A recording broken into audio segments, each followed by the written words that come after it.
So everyone, I have information for you. Maybe to the other one, they will be very surprised, but to us, maybe not much surprise. But the advertisers are forecasted to lose 42 billion of advertising spend globally in 2019 to issue focus on ad fraud. And in Asia Pacific alone, 17 million US dollars is being lost to ad fraud on daily basis.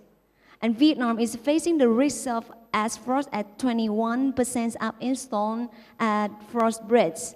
And the next topic is working in the best lit neighborhoods is the best way of keeping safe. And please join me in welcoming on the stage our Chairman Emeritus Mobile Marketing Association Asia Pacific, Mr. Asustos Srivastava.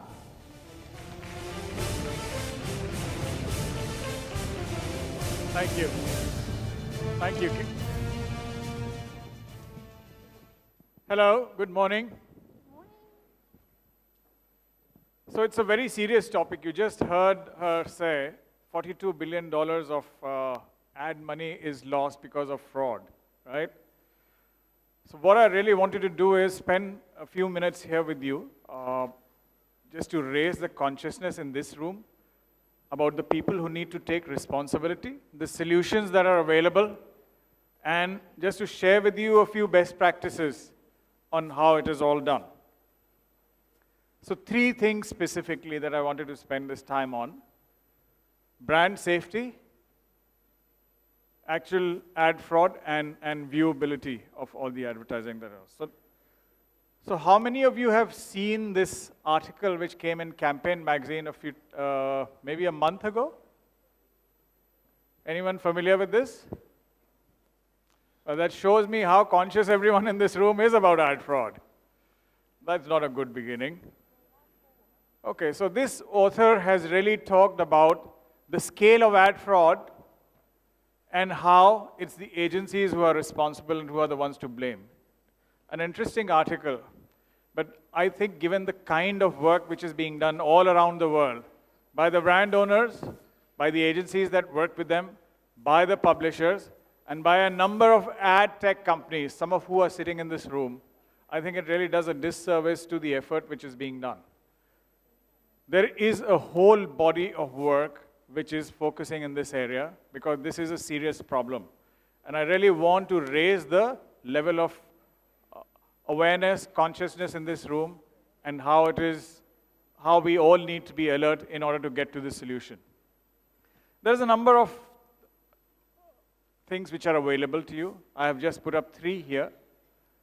The first one, which MMA have done, this is available to all the members on the state of ad fraud, brand safety, and viewability in this region.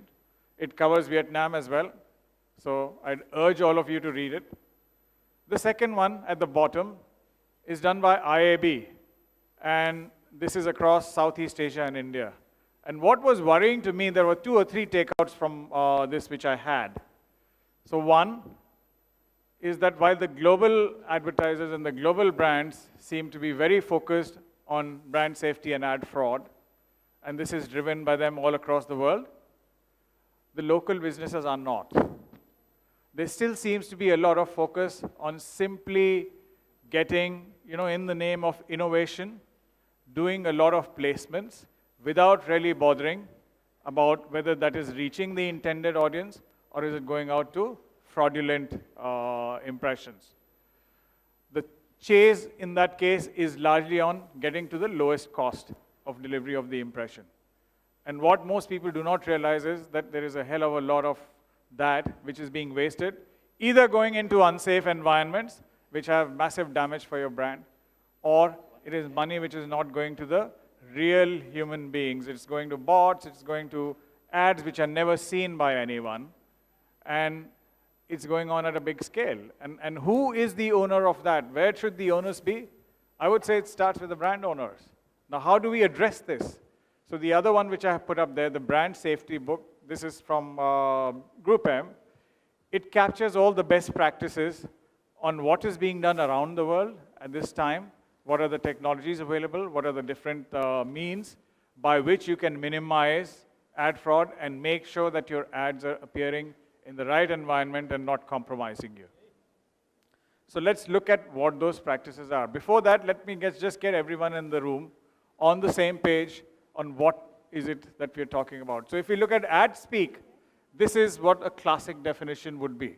Quality impression, viewable, free of invalid traffic, in the required demographic and location, and in a contextually safe and suitable environment for the brand. In simple English, an ad which should be seen by a human being in the assigned demographic and in a safe and suitable environment. That's what we should be focused on. Now this does not happen just like that. It requires time, effort, money, technology, and a whole number of steps to be able to get it right. There are a lot of risks. Let's talk about brand safety first. There are a number of risks.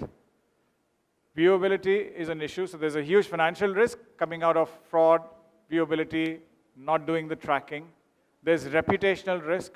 Your ad appears in an unsuitable environment and the consumers think wrongly of you. Or there's a legal risk, right? Consumer privacy, you've taken data and therefore violated consumer privacy norms in a market. You're appearing in a place which has pirated content. You're violating the terms and conditions. So there are a number of risks which are there. The hottest topics which are of discussion today are, especially when it comes to social media platforms, there is a massive reputational risk. We are all aware of the kind of content which goes up on all the social media platforms. So how do we manage that risk? Programmatic, a lot of it is set, but again, brand safety, financial and reputational risk, both of them a huge issue, and the need to be taking precautions to make sure that those are managed. Privacy compliance I talked about, and ad fraud.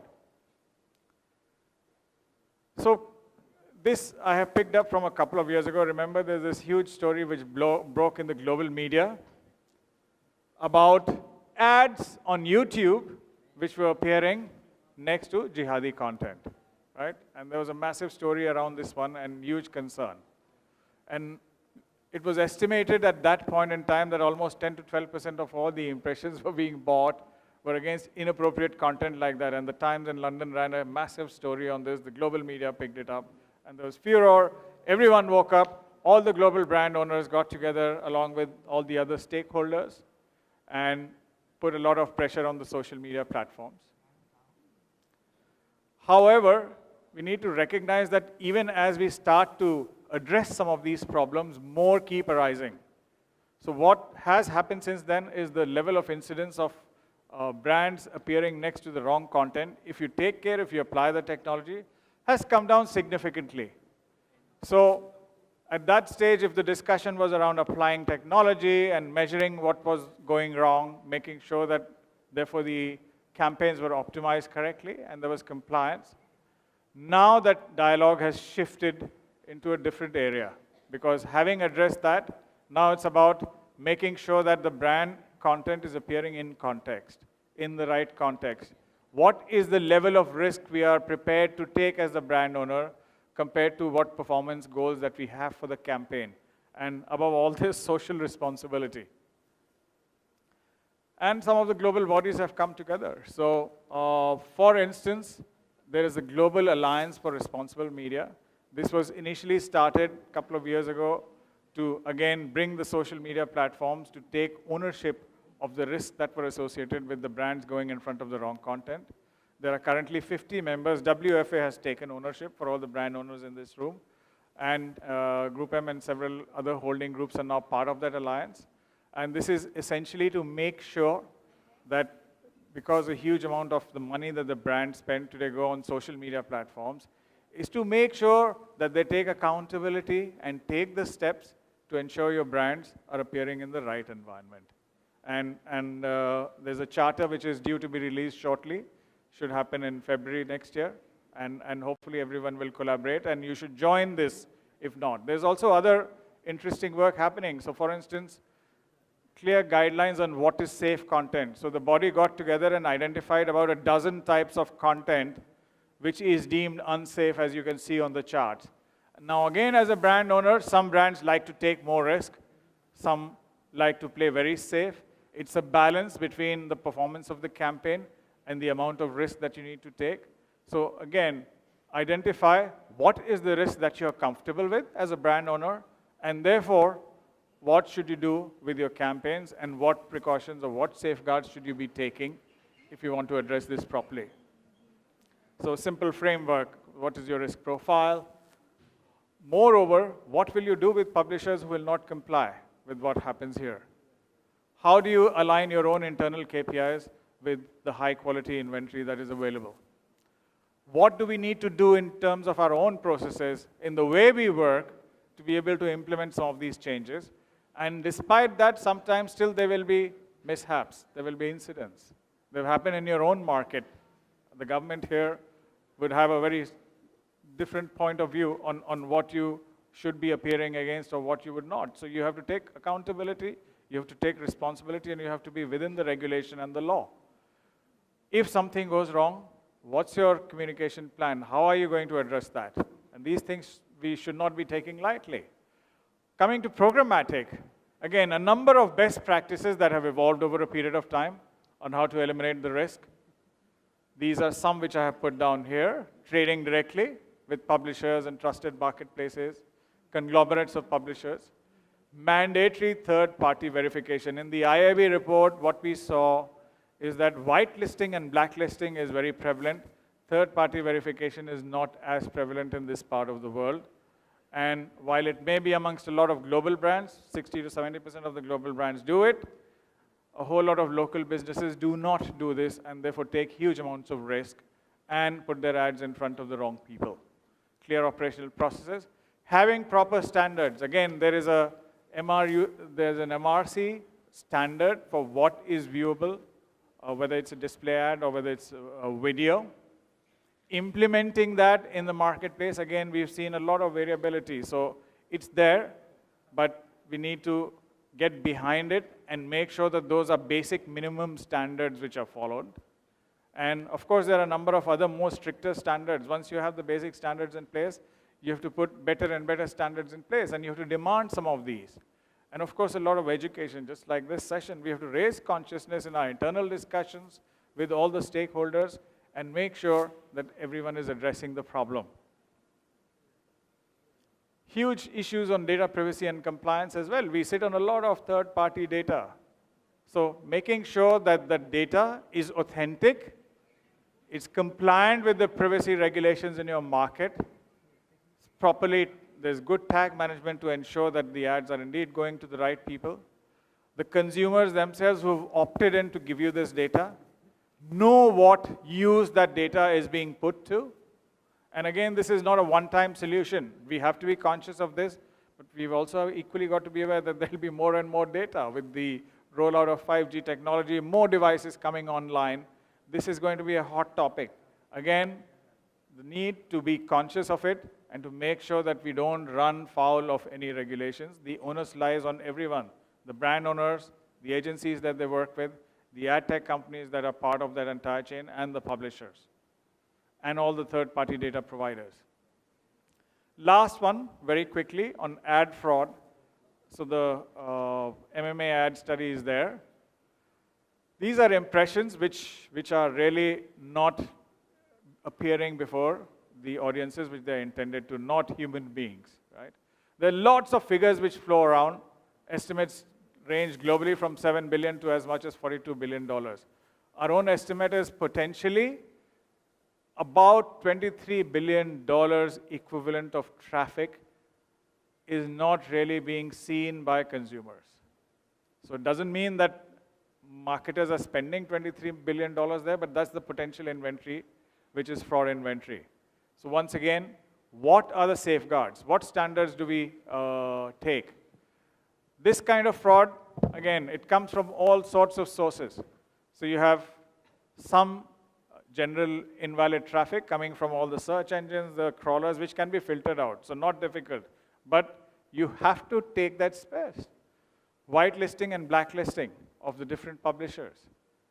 There is also a lot more sophisticated fraud traffic which comes from people who are basically in the business of defrauding you. A lot of it initially used to be around desktops. today, certainly in this region where the bulk of our spend and the traffic is on mobile, it's increasing hugely. China, of course, is another universe altogether because of the walled gardens and the lack of implementation of industry standards and technology there. But it's rife across the region. Just to give you an idea of how this grows. So if you look at it by device, bot fraud is largely desktop, but there's a whole lot of other kinds of fraud which is growing on the mobiles and becoming more and more sophisticated. So yes, you may have done great idea, terrific innovation, and you're trying to place this ad, but is it really appearing before the people you intended it to appear? I think the amount of time you spend on thinking of the idea, creating that campaign, you have to spend the same amount of time ensuring that it is reaching the people it is intended to. And we take too many shortcuts on the second half because it's not as glamorous. It's very hard work. It requires implementation of third-party verification, technology, etc. It costs time, it costs money. Our KPIs are all set on buying the cheapest impression. Now these two militate against each other. So we have to have these conversations within our respective organizations and start to address this, and we have to be prepared to spend time and money to address the issue. So just show you a simple example of, very quickly, of what kind of things happen here.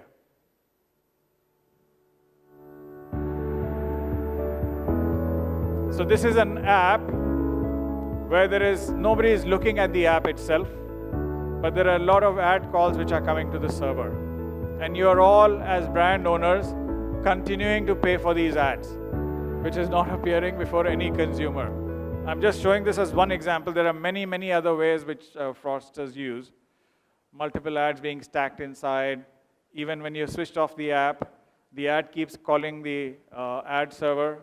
Until you delete the app, the impressions keep showing as appearing. So there are many, many ways in which you're frauded. So there are again a lot of best practices which are available. This presentation is available to all of you. You can go through it. Any questions you have, you can always come back. But as a rule, what we should be driving to is working direct with PMPs, trusted marketplaces. All the publishers sitting in the room should move towards tag certification. We must partner and use third-party verification technology. We must, if we really want to change the marketplace, insist that if the impressions are appearing before not real human beings, they need to be made good. Remove all untrustworthy sources of inventory. Ensure that at a campaign level of optimization, you are addressing both pre-bid and post-bid issues there. Whitelists and blacklists. And above all that, weekly vetting. So all this, again, like I'm saying, this requires time, effort, money. So you have to be prepared. If you're spending $100, you have to start to spend some of that time, effort, and money in weeding this out. Otherwise, you're just wasting a lot of money and not really getting the business results. And same on viewability. So there are standards and there are standards. So there is a minimum acceptable standard, which is on the left of the screen from the MRC. Marketers who have already done that move to a more exacting standard, which is also shown here on different platforms, which is the Group M standard that we follow. And just to give you a simple example of people who have started to apply some of the best practices you've seen on these charts. One of the biggest marketers in this region, for instance.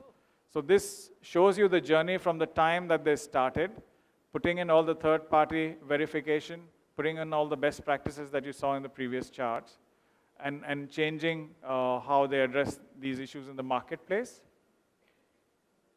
And you can see in the performance on these charts how their level of viewability has gone up significantly compared to industry standard.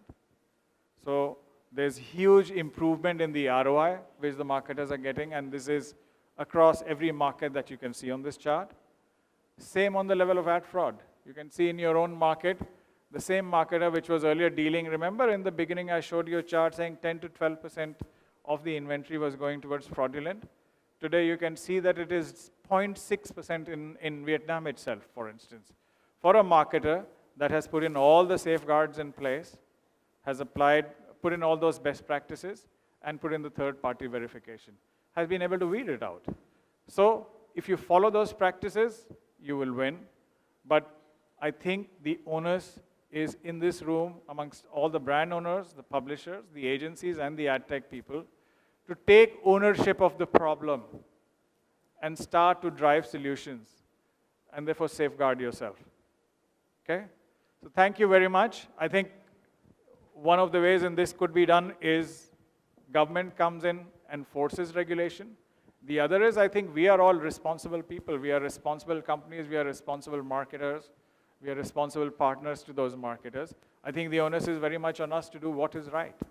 And therefore, because at the end of the day, ad fraud is crime. A lot of these practices are crime. So we have to eliminate them. Thank you. Thank you, Mr. Asustas Srivastava. And so we have the thanks gift for your presentation. Thank you for sharing with us.